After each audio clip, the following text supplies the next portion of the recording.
ప్రపంచంలోని పురాతన పర్వత శ్రేణులలో ఒకటైన అరవళ్లి పర్వతాల మ్యాప్ను సుప్రీంకోర్టు మార్చేసింది.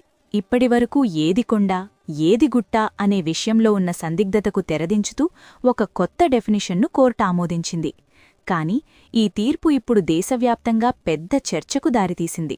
పర్యావరణ ప్రేమికులు #సేవ్ అరావళి అంటూ రోడ్లపైకి వస్తున్నారు. అసలు సుప్రీంకోర్టు ఏం చెప్పింది?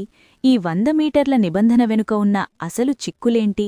సుప్రీంకోర్టు కొత్త నిర్వచనం, ద 100 మీటర్ రూల్. సుప్రీంకోర్టు ఇచ్చిన తీర్పు ప్రకారం 1. 100 మీటర్ల నిబంధన. చుట్టుపక్కల ఉన్న నేల కంటే కనీసం 100 మీటర్ల ఎత్తు ఉన్న ప్రాంతాన్ని మాత్రమే ఇకపై చట్టబద్ధంగా అరావళీ కొండగా గుర్తిస్తారు. 2. పర్వత శ్రేణి. 500 మీటర్ల పరిధిలో ఇలాంటి 2 లేదా అంతకంటే ఎక్కువ కొండలు ఉంటేనే దాన్ని అరావళీ శ్రేణిగా పిలుస్తారు. అంటే ఈ డెఫినిషన్కు సరిపోయే ప్రాంతాలకు మాత్రమే మైనింగ్ నుండి ఆటోమేటిక్ రక్షణ లభిస్తుంది. మైనింగ్పై ప్రభావం. ఈ తీర్పుతో మైనింగ్ ఆగిపోతుందా అంటే రక్షిత ప్రాంతాల్లో కొత్త మైనింగ్ లీజులు ఇవ్వకూడదని కోర్టు స్పష్టం చేసింది.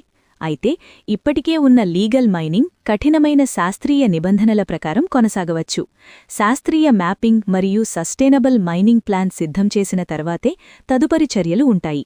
అక్రమ మైనింగ్ను అరికట్టడమే ఈ తీర్పు ప్రధాన ఉద్దేశమని కోర్టు పేర్కొంది. అరవళ్లి పర్వతాలు మనకెందుకు ముఖ్యం? అరవళ్లి పర్వతాలు కేవలం రాళ్లు కాదు, అవి ఉత్తర భారతదేశానికి ప్రాణవాయువు. 1. ఎడారి కట్టడి. థార్ ఎడారి తూర్పువైపు విస్తరించకుండా ఇవి అడ్డుగోడలా పనిచేస్తాయి. 2. నీటి నిల్వలు. కోట్లాది మందికి భూగర్భ జలాలను రీఛార్జ్ చేస్తాయి. 3. వాయు కాలుష్యం. ఢిల్లీ ఎన్సీఆర్ ప్రాంతంలో కాలుష్యాన్ని తగ్గించే సహజ వడపోత యంత్రాలివి. వివాదం ఎక్కడ మొదలైంది? పర్యావరణవేత్తల ప్రకారం అరవళ్లి పర్వతాల్లో మెజారిటీ భాగం 100 మీటర్ల కంటే తక్కువ ఎత్తులోనే ఉన్నాయి. కొత్త నిబంధన వల్ల కేవలం కొద్ది శాతం పర్వతాలకే రక్షణ లభిస్తుంది. మిగిలిన ప్రాంతాల్లో మైనింగ్ మరియు రియల్ ఎస్టేట్ మాఫియా చెలరేడిపోయే అవకాశముందని వారు ఆందోళన చెందుతున్నారు. ఇది భూగర్భ జలాలు అడుగంటిపోవడానికి, గాలి కాలుష్యం పెరగడానికి దారితీస్తుందని హెచ్చరిస్తున్నారు. అభివృద్ధి మరియు పర్యావరణం ఎప్పుడూ ఒక పెద్ద యుద్ధం జరుగుతూనే ఉంటుంది. సుప్రీంకోర్టు తీర్పు స్పష్టత తెచ్చిందని కొందరంటుంటే ఇది పర్యావరణానికి గొడ్డలిపెట్టు అని మరికొందరంటున్నారు. మరి 100 మీటర్ల నిబంధనతో మన పురాతన పర్వతాలను కాపాడుకోగలమా? మీ అభిప్రాయాన్ని కామెంట్ చేయండి. పర్యావరణం మరియు చట్టపరమైన తాజా వార్తల కోసం ఇప్పుడే మా ఛానల్కు సబ్స్క్రైబ్ చేసుకోండి. ప్రకృతిని కాపాడుకుందాం, భవిష్యత్తును రక్షించుకుందాం.